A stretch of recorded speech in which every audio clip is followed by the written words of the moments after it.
여호와께서 권능으로 거기서 내게 임하시고 또 내게 이르시되 일어나 들로 나아가라. 내가 거기서 너와 말하리라 하시기로 내가 일어나 들로 나아가니 여호와의 영광이 거기에 머물렀는데 내가 전에 그발 강가에서 보던 영광과 같은지라. 내가 곧 엎드리니 주의 영이 내게 임하사 나를 일으켜 내 발로 세우시고 내게 말씀하여 이르시되 너는 가서 내 집에 들어가 문을 닫으라. 너 인자야 보라 무리가 내 이위에 줄을 놓아 너를 동여 매리니 내가 그들 가운데에서 나오지 못할 것이라. 내가 내 혀를 내 입천장에 붙게 하여 내가 말 못하는 자가 되어 그들을 꾸짖는 자가 되지 못하게 하리니 그들은 패역한 족속임이니라. 그러나 내가 너와 말할 때에 내 입을 열리니 너는 그들에게 이르기를 주 여호와의 말씀이 이러하시다 하라. 들을 자는 들을 것이요 듣기 싫은 자는 듣지 아니하리니 그들은 반역하는 족속임이니라. 아멘. 여호와께서 권능으로 에스겔을 들로 인도하셨죠. 그 들에서 여호와의 영광을 보게 하십니다.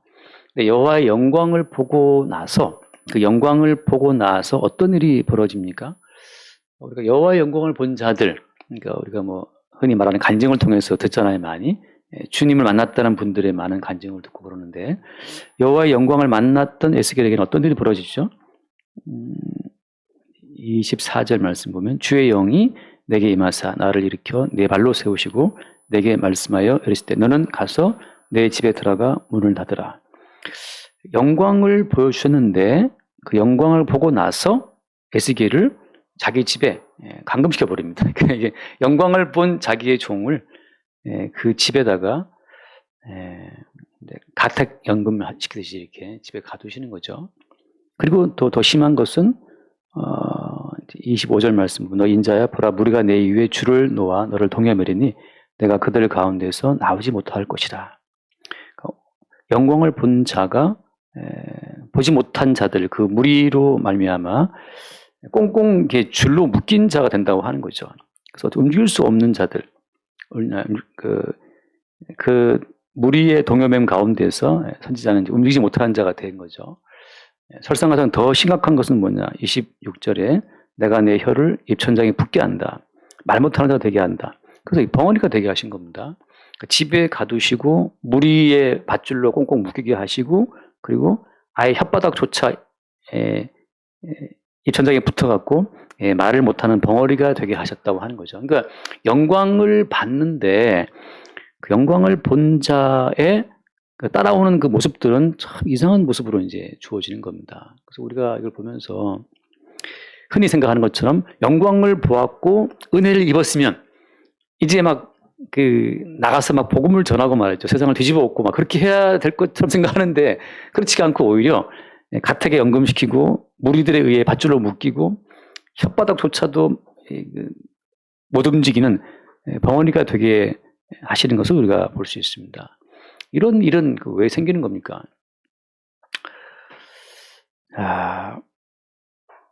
근데 지금 에스겔에게 벌어진 이 모든 일은 다 누가 이렇게 하게 하신 겁니까? 여호와께서, 그죠? 여호와의 영광이. 그러니까 주께서 에스겔로 하여금 백성들을 꾸짖지 못하는 자가 되게 하신 거예요. 말도 못하는 자가 된 거죠. 그리고 하신 말씀이 26절 끝에 나오죠. 그들은 패역한 족속이다. 그러니까 패역한 족속이기 때문에 아예 에스겔로 하여금 말을 못하게 막았다는 거죠. 막으셨다는 거죠. 제가 누누이 말씀드리지만 이미 하나님은 뭐 모든 사람들을 사랑하시기 때문에 다 뭐 복음 그런 말 아닙니다. 하나님께서 택하신 자들을 건져내기 위해서 자기의 종들의 혓바닥까지 통제하시는 분이에요. 여기서 혓바닥까지 주의 통제 가운데 있다는 사실을 믿는 그 사람들이 하나님께 대하여 살아있는 사람들이라고 하는 겁니다. 자, 제가 어저께 잠깐 공부할 때 나눈 건데 로마서 6장을 잠깐 보고 넘어올게요. 로마서 6장 11절 말씀에 로마서 6장 11절 이와 같이 너희도 너희 자신을 죄에 대하여는 죽은 자요 그리스도 예수 안에서 하나님께 대하여는 살아있는 자로 여길지어다. 그래서 이제 죄에 대해서는 죽은 자죠. 그러니까 뭐 죄와 싸웁시다. 뭐 죄를 죽입시다. 아까 식사할 때 동영자 말했죠. 죄 죽이는 방법? 그래야죠. 죄 죽음의 교리. 죄는 죽지 않아요. 죄 죽음의 교리 그런 것은 정말 제가 볼 때 듣는 순간에 이거 무슨 황당한 이야기인가. 죄를 죽이는 게 아니고 주님은 우리를 죽입니다. 죄에 대해서. 그리고 죄에 대해서 먼저 죽으신 분이 주님이고. 그러니까 주님이 죄를 처리하시는 방식은 주님 본인이 그 죄의 삭은 사망이라는 그 말씀 그대로 본인이 죽는 거예요. 하나님께서 죄를 풀어놓으실 때는 죄 앞에서 니들 죽으라고 풀어놓으신 거거든요. 다 죽어야 됩니다. 그 죄를 이기는 방법은 죄로 말미암아 죽어야지. 하나님께서 요구하시는 것은 너 죄인이냐? 그거 죽어야지 이거거든요. 십자가 지신 일은 뭐 때문입니까? 우리의 모든 죄를 졌어? 그럼 죽어야지. 그러니까 죄에 대해서 이기는 방법은 죄값 그대로 죽는 거예요. 우리로 치면 이제 주와 함께 십자가에 죽는 거죠. 예수가 달리신 십자가는 나의 죄로 일한 죽음이라는 사실을 우리가 수용한다면 그럼 죽어야지. 왜 말이 많아요. 조용히 죽어라. 조용히 죽어. 그럼 죽으면 끝입니까? 아니죠. 그래서 그 말씀이 죄에 대하여는 죽은 자요. 그 다음에 그리스도 예수 안에서 하나님께 대하여는 살아있는 자로 여길지어다. 죽었어요. 그 다음에 하나님께 대하여 새롭게 살아나는 자가 되게 하신다고 하는 거죠. 여기서 이제 그리스도 예수 안에서 하나님께 대하여 살아있다는 말은 무슨 말이냐? 하나님과 관계가 열렸다는 뜻이거든요. 살아있으니까 이제. 살아있으니까 하나님의 모든 통치가 그대로 임하는 거예요. 하나님이 벙어리 되게 하시면 벙어리 되는 거고, 하나님께서 묶여있으라면 묶여있는 거고, 요셉이 계시의 꿈을 꾸고 팔려간단 말이죠. 요셉이 미처 인정하기 싫다 하더라도 그에게 주어진 계시의 말씀이 살아있기 때문에 살아있는 계시의 말씀이 요셉을 끌고 가버리는 거죠. 하나님께 대하여 살아있다고 하는 것은 이제 성도의 삶 가운데 개인적인 삶은 이제 있어요, 없어요? 없어요. 우리는 이미 죄에 대해 죽은 자가 됐기 때문에 하나님께 대하여 산 자가 되었기 때문에 이제 살아계신 하나님의 그 통제 그대로 우리 인생에 끌려가는 겁니다. 사적인 영역은 없다고 하는 거죠. 그러니까 십자가의 그 능력이라고 하는 것은 매일매일 우리의 사적인 영역을 죽여버리는 거예요. 가난하다, 부하다, 나의 개인적인 가난함은 따위는 성경에 없어요. 그리스도 예수로 말미암아 가난하게 된 것이고, 내가 부자가 되었다? 사적으로 내가 개인적인 어떤 것을 이렇게 향유하고 누릴 만한 그런 부유함이 아닌 겁니다. 하나님께 대하여 산 자기 때문에 살아계신 그분이 나에게 부유함을 주신 거죠. 아까 이제 걸어오면서 잠깐 대화했어요. 이광성님하고. 이광성도님이 이제 마케팅 활동 범위를 이제 다른 곳으로 이제 회사에서 보냈는데 가자마자 또 새로운 건이 새로운 계약건이 막 들어왔나 봐요. 결론은 뭐냐 하면 제가 그랬어요. 잘 익은 감나무 건드리면 뚝 떨어지는 것처럼 그냥 갔는데 그냥 우두둑 계약이 되는 거죠. 이건 그냥 하나님께 대하여 산다라고 할 것 같으면 이건 내가 한 거 아닌데? 살아계신 주님이 나한테 허락한다는 사실을 그냥 우리는 바로 알 수 있어요. 우리가 뭘 할게 해서 아무것도 없는 거야. 그냥 주께서 주신 그대로 우리 움직이는 거죠. 내가 주를 위해서 뭘 할까? 우리 쪽에서 주를 위해서 뭘 할까라는 그런 계획 따위는 사실 의미가 없는 겁니다. 독자적으로 내가 뭘 해서 하나님께 기쁨을 드려야지라고 하는 그런 독자적인 영역이 없다니까요. 우리는 죽은 자가 됐기 때문에. 오직 하나님의 뜻 가운데 우리의 손발이 움직이고 우리의 혓바닥까지 움직인다는 그 사실을 성경은 말하고 있는 거죠. 영광을 보였다. 이제 영광에 의해서 에스겔은 장악된 사람이 되었고, 영광에 장악되고 나니까 가택 연금 무리들에 의해서 꽁꽁 포박되는 것, 마지막 혀까지 묶여버리는 상황까지 간다고 하는 거죠. 그러니까 예를 들어 저 마찬가지로 제가 말씀을 증거하는데 주님이 혀를 붙들어 매면 말을 못하겠죠. 지금 왜 말하고 있습니까? 하나님께 대하여 살아있는 그 관계성 속에서 주님께서 혀를 풀어 말하게 하시니 말하는 거지. 제가 아주 교묘한 교리를 만들어가지고서 연구를 머리 터지게 연구해가지고 무리를 어떻게 한번 좀 꼬셔볼까 이런 건 아니라는 거죠. 그냥 주께서 말하게 하시는 혓바닥을 풀어오신다고 그냥 이렇게 말하는 거기 때문에 사실 저는 설교하는 시간이 자유롭습니다. 제가 자유를 얻는 시간은 성경 공부하는 시간이나 설교하는 시간에 자유로워요. 왜 자유롭냐 하면 내 것을 주어서 어떤 의도와 목적을 갖고 무리를 만들려고 할 것 같으면 머리에 쥐나겠지만 그게 아니거든요. 그래서 오늘 돌아와서 에스겔 끝에 오늘 봤던 본문 끝에 나오잖아요. 27절 그 뒤에 말씀. 들을 자는 들을 것이요 듣기 싫은 자는 듣지 아니하리니 그들은 반역하는 족속이다. 그러니까 들을 자는 듣고 듣기 싫은 자는 안 들을 거니까 그냥 주께서 말하게 하시는 그대로 말하는 겁니다. 다시 한번 봐요. 27절 말씀. 27절 그러나 내가 너와 말할 때 내 입을 어떻게 한다? 내 입을 열겠다고 하는 거죠. 자, 여기서 혓바닥을 묶으시는 분도 주님이시고 이제 말할 때 내 입을 열어주시는 분도 누구예요? 주님이죠. 혓바닥 하나조차도 주님이 통제하셔서 하나님께 대하여 살아있는 자가 이 혓바닥을 주관하시는 분이 살아계신 주님이라는 사실을 받아들이는 상황 속으로 들어가고 있는 거예요. 지금 은퇴했지만 우리 노예 목사님 한 분은 이 목에 무슨 문제가 생겨가지고 1년간 설교를 못했어요. 못했지만 이제 교회에서 예우를 하고 이제 사례비를 드리고 1년간 기다려줬는데 1년인가 1년 반 뒤에 다시 이제 목이 개통이 되어서 이제 설교하신 분이 있어요. 주께서 우리의 혀를 사용하신다고 하는 거. 여기서 이제 우리 생각하죠. 아니, 주님, 지금 한시가 급한데, 한 명을 더 건져 구원해야 되는데, 왜 주님께서 이 아까운 선지자의 입을 혓바닥을 붙들어 맸습니까? 이렇게 우리가 말할 수 있나요? 그 말 못하는 겁니다. 이런 생각이 들어요. 방금 이제 반주자가 반주를 하잖아요, 이렇게. 근데 반주를 할 때, 반주를 하는 그 중간중간 쉬는 여백이 있어요. 저희가 말할 때 말에 여백이 있잖아요. 말이 좀 빠르게 하지만 말이 빨라도 그래도 그 사이에 잠깐 텀은 있다고. 그런 것처럼. 이 반주를 할 때 이 쉼표가 없이는 음악이 될 수가 없어요. 4분 음표, 2분 음표 뭐 한다 하더라도 그 사이사이 다 이 여백이 있다고. 여백이 있어야 아름다운 음악이 된단 말이에요. 그처럼 주께서 선지자에게 말을 하게 할 때에는 여백이 있습니다. 주께서 붙들어 맬 때는 말을 못 하는 거죠. 그러나 주께서 입을 열어 말하게 하시면 말하는 거죠. 그 말을 하게 하시고 못하게 하시고 그 쉼표와 음표 중간중간 주님께서 그걸 통해서 주님께서 기뻐하시는 어떤 사역을, 어떤 연주라고 하는 아름다운 사역을 지금 진행 중이라고 하는 거죠. 우리가 무슨 주체인 양 한 명을 더 구원해야 되겠습니다 하고 막 무슨 주먹 쥐고 막 그 교회에서 막 한 영혼을 그리스도께 이렇게 했었는데 그렇게 한다고 해서 그게 주님 보시기 아름답냐? 그건 아니라는 거죠. 잠깐 말씀을 마태복음 10장 말씀을 봅시다. 마태복음 10장에 예수님이 저희들을 보내실 때 했던 말씀 기억나실 거예요. 마태복음 10장 18절. 마태복음 10장 18절 보면 또 너희가 나로 말미암아 총독들과 임금들 앞에 끌려가리니 이는 그들과 이방인들에게 증거가 되게 하려 하심이라. 자, 19절 말씀 봅시다. 너희를 넘겨줄 때 어떻게 또는 무엇을 말할까 염려하지 말라.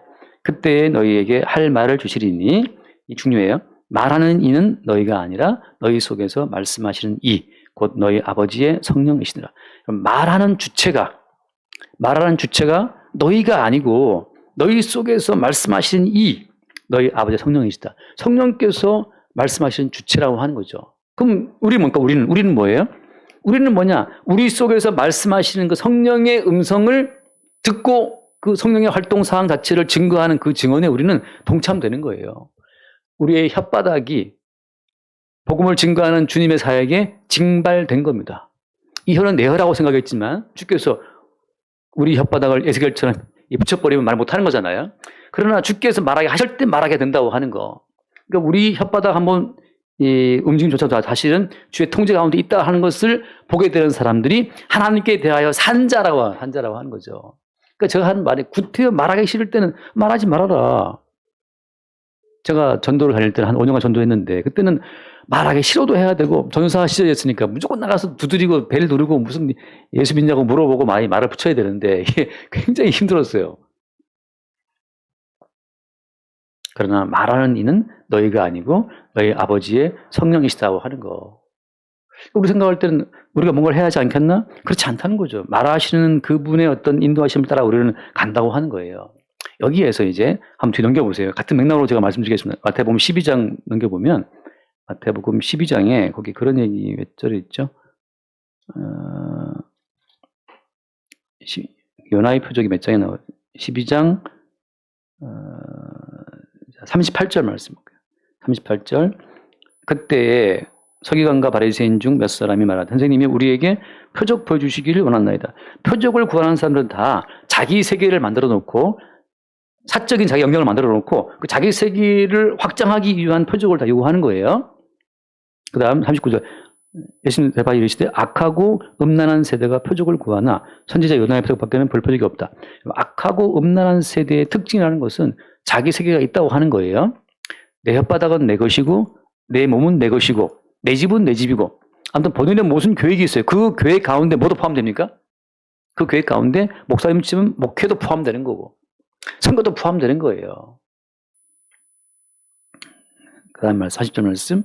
요나가 밤낮 사흘 동안 그 물고기 뱃속에 있었던 것 같이 인자도 밤낮 사흘 동안 땅속에 있으리라. 하나님의 사역이 얼마나 시급한데 왜 예수님이 죽어서 사흘 동안 밤낮 그 무덤 속에 침묵하고 있는 겁니까? 이게 죽음의 침묵인데 선지자 에스겔의 혓바닥을 붙였던 것처럼 우리 예수님도 사흘 동안 침묵, 그 죽음의 어떤 침묵 가운데 들어갔던 거예요. 하나님이 행하시는 그 모든 일에 사흘의 죽음, 사흘의 침묵, 마치 피아노 칠 때 어떤 땡 치고 나서 그 어떤 긴 여운 가운데 쉼표가 주어지는 것처럼 예수님도 사흘 동안 죽음의 침묵 속에 들어가는 거죠. 그러고 나서 어떻습니까? 살려주시는 주에 의해 살아나잖아요. 항상 주께서는 우리를 죽음의 침묵 속에 우리를 집어넣으시는 거예요. 어떤 경우는 매일매일 그 죽음의 그 침묵 속에 들어가 있다가 주께서 말하게 하심을 따라 말할 때 그때 이제 예수 그리스도께서 부활하시는 부활의 영이 우리 입을 통해서 말씀을 증거하게 되는 거죠. 그래서 여기서 악하고 음란한 세대가 표적을 구한다라고 할 때 사실은 아까 표적을 구하는 그 근본 동기라고 하는 것은 자기만의 세계가 항상 있고 그 자기만의 세계를 죽음 속에 넣기를 한사코 거부하는 거죠. 이대로 망해서는 안 돼. 이대로 죽어서는 안 돼. 이게 말하자면 이제 표적을 구하는 자들의 마인드예요. 표적 왜 필요하냐? 망할 것 같으니까. 지금 뭐 가게가 망하게 생겼고 지금 집안이 망하게 생겼어요. 그때 우리는 다급하게 뭘 구합니까? 표적을 구하죠. 다음 달 카드값이 밀려 있는데 다급하게 표적을 구한다고 주님 어떻게 하면 좋습니까? 주님 말씀은 뭐예요? 죽음의 침묵 속에 우리를 집어넣으시면 죽음 속에 들어가서 주님이 사흘 동안 저게 살았나 죽었나 뭐 아무런 적이 없잖아요. 주께서 우리를 죽게 하시면 주께서 에스겔의 혓바닥을 붙들어 매시면 붙들어 맨 채로 있어야 되고 주께서 무리를 동원해서 밧줄로 묶어 넣었으면 묶은 채로 있어야지. 주께서 묶어 두시면 그걸 풀 자가 없어요. 소득 없고 결실 없고 그냥 조용히 죽어라. 그럼 죽음을 받겠습니까? 우리는 도저히 수용할 수 없죠. 왜? 내 세계가 있는데. 근데 가만히 생각해 보세요. 내 세계라고 하는 그것은 악하고 음란한 세대의 특징이고 더 나아가서 내 세계라고 하는 것은 그 배후에 뭐가 있어요? 귀신이 있어요. 잠깐 마태복음 아까 봤던 그 12장 뒷부분을 얼른 자 요나의 표적을 말한 그 다음에 바로 이어서 나오는 말씀을 봅니다. 요나의 표적 말하고 나서 살동 일단 있으리라 한 그 다음에 43절을 보세요. 같은 맥락이에요. 지금 예수님이 지금 같은 한 호흡으로 말씀하시는 겁니다. 43절 말씀은 내가 안 줬나요? 네, 43절 더러운 귀신이 사람에게서 나갔을 때 물 없는 곳으로 다니며 쉬기를 구하되 쉴 곳을 얻지 못하고 이에 이르되 내가 나온 내 집으로 돌아가리라. 요나의 표적을 말씀하시면서 악하고 음란한 세대가 표적을 구한다라고 말씀하시면서 같은 맥락으로 하신 말씀이 귀신 이야기인데 다시 말해서 표적을 구하는 악하고 음란한 세대, 나만의 세계를 만들어 놓고 이 세계, 내 세계는 망하면 안 됩니다, 주님. 카드값은 꼭 내야 됩니다. 신용불량돼서는 안 됩니다. 내 매장은 살아남아야 됩니다. 우리 교회는 꼭 살아남아야 됩니다. 그 나만의 독자적인 영역이라고 하는 그 자체가 다시 한번 나만의 독자적인 영역이 있다. 그 자체는 그 배후에 뭐가 있어요? 그 배후에 귀신이 있다는 거죠. 그러니까 우리가 막 아둥바둥 애쓰고 있는 나는 망하면 안 돼라고 말하는 그 배후에 사실은 그것이 그 자아가 귀신이라는 거죠. 예, 너무 귀신 무서워하지는 마세요. 왜냐하면 주님께서 우리를 묶을로 묶고 혓바닥 묶을로 묶고 다 끌고 가시니까. 그래서 44절 말씀 이 일은 내가 나온 내 집으로 돌아가리라 하고 와보니 그 집이 비고 청소되고 수리되었거늘 함께 봐요. 45절 이에 가서 저보다 더 악한 귀신 7을 데리고 들어가 거하니 그 사람의 나중의 분이 전보다 더욱 심하게 되니라. 이 악한 세대가 또한 그래. 자 앞에서 뭐라고 표현했어요? 악하고 음란한 세대가 표를 구한다고 표현했고 끝에 뭐로 끝납니까? 이 악한 세대가 또한 이렇게 되리라. 표적을 구해서 표적으로 자기의 삶을 넓혀온 그 세대는 그 속에 더욱더 귀신이 하나, 둘, 셋, 넷, 7까지 확대되는 세대라는 거예요, 이게. 교회에 나와서 예수 이름으로 기도해서 내 사업이 잘 됐다는 분들이 많이 있어요. 잘 됐다. 그래서 기도 많이 해서 내 사업이 늘어났다. 그렇게 늘어나는 그 사업은 늘어난 것만큼 그 속에 뭐가 있다? 귀신이 들어가 있습니다. 그것 때문에 지옥 가는 거예요. 나중에 클수록 이제 감당 못 해요. 어떤 분들이 뭐 교회에 뭐 사람 많다고 좋아하는 분도 있는데 그것 때문에 지옥 갈 확률이 매우 높아져요. 제가 선지자들을 좋아하는데 저도 물론 기도가 선지자 글이 많이 왔기 때문에 선지자들을 제가 좋아하기도 하는데 선지자 가운데 그러니까 여호와의 영을 제대로 받은 선지자 가운데에서 그 당대에 많은 사람들의 호응을 얻은 선지자는 한 명도 없어요. 한 명도 없어요. 다 고생의 떡을 먹고 수구의 물을 마시고 옥에 투옥되고 이스라엘은 뭐 톱으로 켜서 죽임을 당했다 그러잖아요. 악하고 음란한 세대의 요구에 춤추는 선지자는 없어요. 그건 가짜 선지자밖에 없습니다. 미가야가 400대 1로 싸웠잖아요. 400명 선지자들이 다 아하방한테 그냥 똑같은 말로 그냥 승리한다고 말할 때 미가야 한 사람만 우리 요즘 말하지 노도 아니고 노 아니라는 거지. 가면 죽는다 말이죠.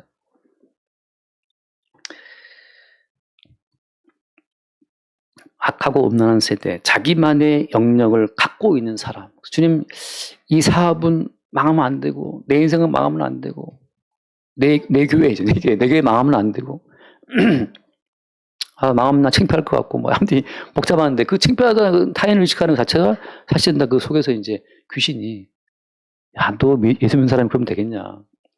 돌로 떡을 만들어 먹든지 뛰어내려도 받들어주는 네 사업이 지금 완전히 위기에 처해 있지만 놀랍게도 그 사업이 전세를 뒤집어 바꾸는 놀라운 어떤 표적 자체를 네가 구할 수 있다라고 말하는 그 속삭임도 사실은 귀신의 속삭임이라는 거죠. 그럼 주님 말씀은 망하게 하시면 어떻게 한다? 순순히 망해라 이거죠.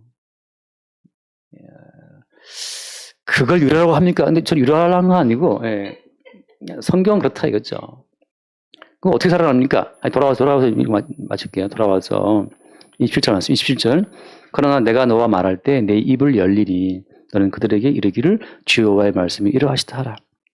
내가 너와 말할 때, 여러분, 내가 너와 말한다는 것은 살아있는 자와 살아있는 자 사이에 말하잖아요. 근데 여러분, 귀신도 우리에게 말을 건네요. 마귀와 귀신도 말을 건네는 자란. 왜 어떻게 알 수 있습니까? 아담과 하와가 에덴 동산에 있을 때 아담과 하와에게 말을 건넨 자가 누구예요? 그 뱀이란 말이죠. 뱀이 와서 어떤 말을 건넵니까? 그들이 그 갖지 못한 경계선이죠, 그죠? 선악과를 먹지 말라 하더냐? 경계선이 있어요. 주님이 안 되는 경계선. 그래서 경계선은 무엇이냐? 주께서 입히시는 대로 입고 살리시는 대로 사는 게 경계선이에요. 벗겨놓으면 먹고 사는 건데 선악과를 먹지 말아야 되는데 정녕 먹지 말라 하시더냐라고 해서 이제 말을 건네죠. 야, 정말로 이밖에 안 되냐 진짜 이밖에 안 돼? 정말 이대로 인생 끝날 거야? 뭐 이렇게 인생 끝날 거야? 이대로 뭐 교회 말아 먹을 거야? 교회 문 닫을 거야? 부터 해서 이제 5만 가지 이제 말이 이제 대화가 온단 말이죠. 거기에서 나만의 독자적인 영역 자체를 추구하고 막 격려해주는 그 모든 속삭임은 다 귀신의 속삭임이에요. 그럼 여호와의 말씀은 뭡니까? 인자가 밤낮 사흘 동안 땅속에 무덤 속에 있으리라 말씀처럼 우리를 죽이시는 그 말씀이 우리를 죽이셔서 사흘 동안 죽어 있으면 끝난 거예요. 완전한 죽음이다 이 말이죠. 주께서 우리를 죽이시는 그 죽음 속으로 그냥 들어가면 어떨 거야? 들어가면 좋겠는데 또 마음대로 안 돼요. 우리 말도 친단 말이죠. 그래서 생각해 보세요. 다니엘 친구들은 살고 싶었지만 바벨론 군대를 동원해서 간수들이 그냥 끝 붙잡고 그냥 풀무에 넣어버리잖아요. 그들이 물론 호기롭게 그리 아니하시라도 말은 했지만 설마 얘들이 정말 죽을 줄 몰랐는데 정말 품에 넣었단 말이죠. 그 푸른불 속에서 그 죽음 속에서 인자 같은 분과 함께 거한단 말이죠. 예레미야의 혓바닥을 천장에 붙이시는 것처럼 예수님을 사흘 동안 죽음의 지목 속에 집어넣으시는 것처럼 주님은 우리의 개인적인 세계를 완전히 없애기 위해서 허락하시는 방법이 죽음이라고 하는 거예요. 그러니까 지금 에스겔 입장에서는 지금 본인이 무슨 말을 할 수가 없어요. 왜? 내가 너와 말할 때 내 입을 열리니 주께서 말할 때 입을 열게 하실 때만 말할 수 있으니까 개인적으로 말할 수 있는 어떤 그 영역 자체를 주님이 다 압류하시는 겁니다. 여기서 이제 다시 한번 말씀드립니다. 율법이 아니에요. 마음대로 말하세요. 막 그냥 떠들고 말하시라 이 말이죠. 다 쓸데없는 말이니까 하시는데 내가 하는 말은 다 헛소리고 다 쓸데없는 무익한 말 정도 뱉어내는구나 라고 하지만 주께서 입을 여실 때는 우리가 입을 통해서 주께서 스스로 우리 입을 통해 복음을 증거하실 때가 반드시 있습니다. 어떻게 압니까? 뭐 상담합니까? 여러분 당나귀도 발람 태우고 가다가 당나귀가 입을 열어서 말을 했잖아요. 당나귀의 입을 열어서 복음을 증거케 하시는 분이 주님이기 때문에 혀를 사용하시는 분은 주님이죠. 여기서 우리가 이제 다시 결론적으로 말씀드립니다. 여호와의 영광을 봤던, 여호와의 영광을 체험했던 에스겔에 나타났던 그 증상들은 그냥 갇히는 것이고 말 못하는 것이고 그냥 죽음의 침묵 속에 들어가는 거예요. 아무도 영광을 본 이 에스겔의 말을 듣지 않아. 왜? 그들은 어떤 족속이기 때문에? 패역한 족속이기 때문에. 패역하다는 말은 시향적으로 말하게 되면 악하고 음란한 세대라는 말이고 그 말은 무슨 말이에요? 자기만의 세계가 있다는 이야기예요. 자기만의 세계가 있다는 말은 그 속에 뭐가 가득하더라? 귀신이 가득하다는 이야기죠. 귀신의 다른 제가 늘 말하죠. 귀신이라는 것은 형체가 없잖아요. 귀신은 항상 우리 자아의 형태를 띠고 역사한다고 하는 거죠. 굉장히 우리를 불쌍하게 생각해, 불쌍하게. 너 참 불쌍하다. 정춘아, 너 왜 이렇게 불쌍하다. 이러면서 이제 막 우리를 막 이해해주는 척. 주님께서는 근데 어떻게? 혓바닥 붙여. 불모에 집어넣어. 결박해. 갇혀 있어. 어떻게 할 수 없는 그 상황 속으로 집어넣으시는 그것이 오히려 주께서 우리를 사랑하시는 거예요. 왜? 주와 함께 죽었은즉 또한 그와 함께 살리라. 하나님께서 우리를 하신 방식은 예수와 함께 십자가의 죽음 속에 집어넣었다가 다시 살려내시는 방법이지 내가 주께 기도하고 내가 헌신하고 내가 막 아둥바둥해서 살아남는 그 길이 아닌 거예요. 어떻게 해야 근데 이거 이제 다시 말씀드립니다. 이 법이 아니기 때문에 여러분 하고 싶은 대로 되는 대로 그냥 살아가시기 바랍니다. 살아가시면 여호와의 권능이 여호와의 영광이 신약으로 말하자면 이제 성령께서 우리 앞길을 인도하시면서 이리 막고 저리 막고 이쪽으로 길을 트고 이리 길을 터서 기어코 주와 함께 죽는 길로 인도하실 것이고 또 주와 함께 사는 길로 인도하셔서 나의 나된 것이 이것이 사실 은총이었구나라는 걸 고백하는 그 순간으로 간다는 거죠. 그래서 야곱이라는 사람도 자기 딸은 얼마나 머리를 썼어요. 머리를 쓰고 살아가지만 결국은 이제 주의 뜻이 이루어지는데 그러니까 여기서 우리가 미리 약삭 빠르게 고생길을 피해서 나름대로 어떤 그 하나님 그 길을 보고 가겠다. 그런 길은 없어요. 왜냐? 로마서 10장 말씀처럼 누가 그의 모사가 되었냐 말이죠. 누가 먼저 주께 들어서 갚으시 받겠느냐. 우리는 그냥 무지함 가운데 가는 거예요. 매 순간 열어주시는 주의 인도하심을 따라가는 거죠. 그래서 오늘 이야기에 뭐냐면 말로 복음을 전해야 될 선지자를 오히려 주님이 어떻게 했다? 벙어리가 되게 하심으로써 선지자의 입을 통해 증거되는 그 모든 말의 실체는 선지자가 아니고 그 속에 거하시는 주님이었다는 사실을 증거하는 거예요. 그러니까 우리는 오히려 침묵 가운데도 어때요? 침묵 중에도 오히려 주께서 우리의 침묵을 통해서 뭔가를 연주하고 있고 어떤 일을 하고 있다는 사실을 우리가 볼 수 있는 겁니다. 하나만 읽고 마칠게요. 누가복음 1장을 보면 누가복음 1장 거기에 또 한 명의 벙어리가 나오는데 누가복음 1장 18절 말씀부터 볼까요? 18절 사가랴가 천사에게 이르되 내가 이것을 어떻게 알리요? 내가 늙고 아내도 나이가 많은이이다. 천사가 대답하여 이르되 나는 하나님 앞에 서 있는 가브리엘이라 이 좋은 소식을 전하여 내게 말하라고 보낸심을 받았노라. 그 다음 보세요. 한번 보세요. 20절 보라 이 일이 되는 날까지 내가 말 못하는 자가 되어 능히 말을 못하리니 이는 내가 내 말을 믿지 아니함이거니와 때가 이르면 내 말이 이루어지리라 하더라. 이 부분 사가랴 세례 요한의 아버지잖아요. 아버지를 주님이 벙어리 되게 했습니다. 뭐 여기 나와 있는 명목 그대로 말하자면 내 말을 믿지 아니한다. 이거 내가 지금 늙고 나이도 많고 아내도 나이가 많은데 어떻게 아이를 낳을 수 있느냐라고 지금 말하고 있잖아요. 주님께서 그걸 왜 네가 이래저래 생각하지? 왜 이렇게 주제가 넘지? 5바, 6바, 에바, 5바, 6바, 7바 하는데 그거 왜 네가 생각해?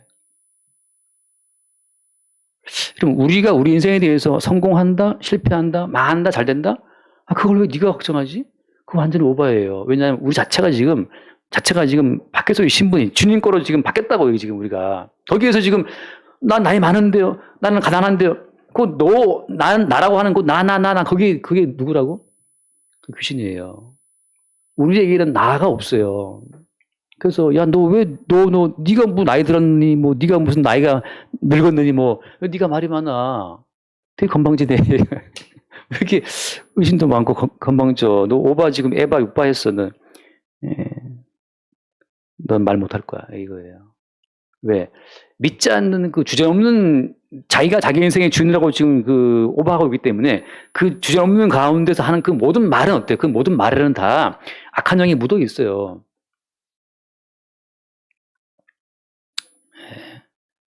성도는 그래서 혓바닥 하나 움직임조차도 사실은 우리 것이 아니고 우리로 하여금 말하게 하시는 주님 거라는 사실.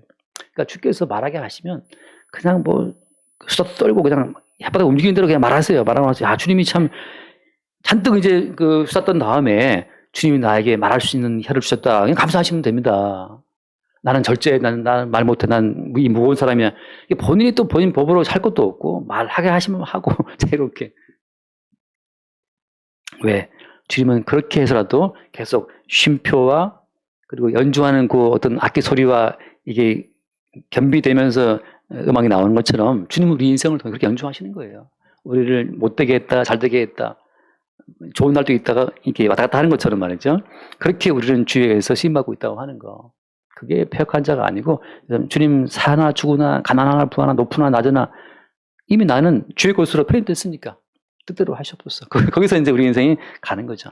그렇게 오늘 선지자의 어떤 이 영광을 받은 선지자의 삶을 보면서 우리의 삶도 그렇게 이미 주께로 넘어갔다는 그 사실이 우리에게 어떤 자유와 또 담대함과 평안이 될 수 있기를 바랍니다. 기도하겠습니다.